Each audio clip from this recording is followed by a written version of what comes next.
8 फेरों का 8वां वचन।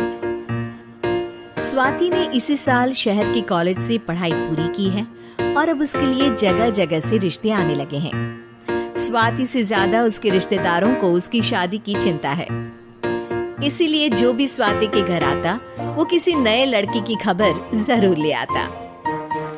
अरे दीदी, ये फोटो देख के बताओ कैसा है।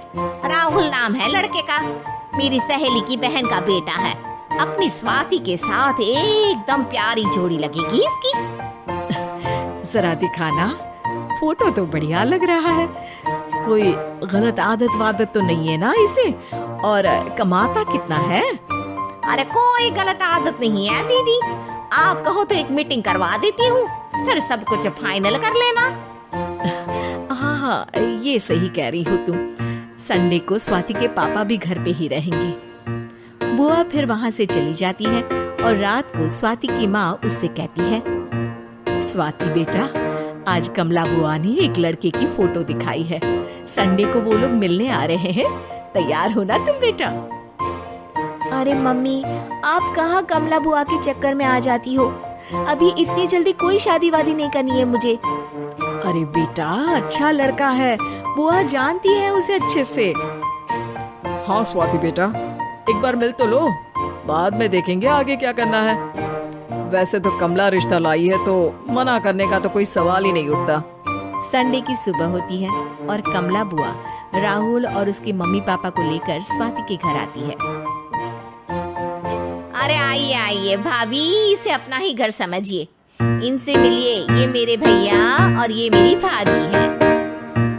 नमस्ते भाभी जी, ये है हमारा लड़का राहुल, सरकारी नौकरी की तैयारी कर रहा है ये। वैसे आपकी बेटी कहाँ है?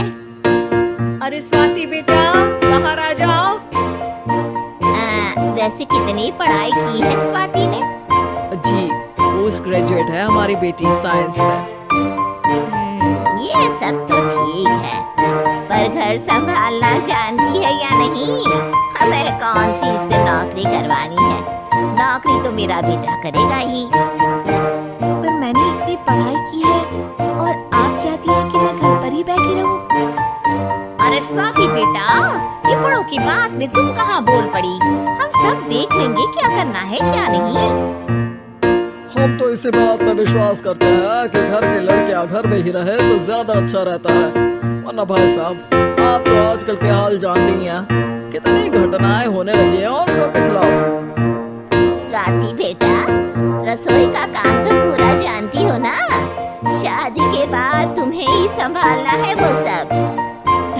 अरे बहुत अच्छा खाना बनाती है ये, आप सब लोग इसकी तारीफ करते नहीं थकेंगे। लो भाई, हो गई मीटिंग, अब शादी की तारीख फाइनल कर लेते हैं, क्यों भैया? भाई, हम तो पंडित जी से चर्चा करने के बाद ही तारीख फाइनल करेंगे। सालों से हम उनकी बातें मानते हुए आ रहे हैं।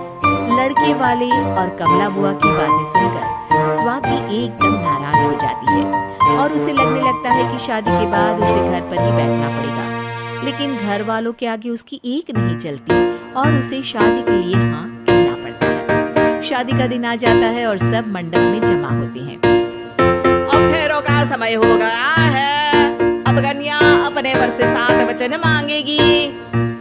आप किसी धार्मिक आयोजन में जाएं तो मुझे भी ले जाएंगे। आप मेरे माता पिता का भी बराबरी से सम्मान करेंगे, हमेशा मेरा साथ निभाएंगे। आपको दोनों परिवार की जिम्मेदारियां बखूबी निभानी होगी। हर जरूरी बात में मेरी भी राय लेंगे। आप सभी गलत आदतों से दूर रहेंगे। आप मेरे अलावा किसी और औरत से कोई गलत संबंध नहीं बांधेंगे। ये 7 वचन पूरे हुए, पर क्या तुम्हें ये सारे वचन मंजूर है? जी हाँ पंडित जी, मैं सारे वचन अच्छी तरीके से निभाऊंगा। अरे वाह वाह, बढ़िया तरीके से सब काम संपन्न हो गया। तो इसी के साथ विवाह संपन्न हुआ और आज से ये दोनों पति पत्नी हुए। 1 मिनट पंडित जी, अभी एक वचन लेना बाकी है। अब कौन सा वचन है बेटा? मैं अब हमेशा के लिए किसी दूसरे घर में जाने वाली हूँ, तो पति के अलावा मैं अपने सास ससुर से भी एक वचन लेना चाहूंगी। कहो बेटी। मैं ये चाहती हूँ कि मुझ पर किसी बात की कोई पाबंदी नहीं लगाई जाएगी। मुझे सब कुछ करने की आजादी होगी और मैं भी विश्वास दिलाती हूँ कि मैं एक अच्छी बहू बन के दिखाऊंगी। स्वाति की बात सुनकर उसके सास ससुर एकदम चौंक जाते हैं और कुछ बोल नहीं पाते कि उतने में कमला बुआ बोल पड़ती है। अरे बेटा, ये भी कोई कहने की बात है? रानी बन के रहोगी तुम तो। वचन देने से पहले सोच लीजिए, क्योंकि शास्त्रों में वचन ना निभाने वालों के लिए नरक से भी बदतर सजा लिखी है। स्वाति की चालाकी से वहाँ मौजूद सब लोग प्रभावित हो जाते हैं और लोगों में बदनामी ना हो जाए, इस कारण स्वाति के सास ससुर को उसे वचन देना पड़ता है। और कैसी अपशकुन वाली बातें कर रहे हैं आप पंडित जी? हमें मंजूर है बेटा तुम्हारी शर्त। स्वाति अपनी समझदारी से अपनी बात अपने ससुराल वालों से मनवा लेती है और खुशी खुशी राहुल से शादी कर लेती है। अब से हर शादी में मैं खुद 8 वचन दिलवाऊंगा। ओम मंगलम मंगलम मंगलम।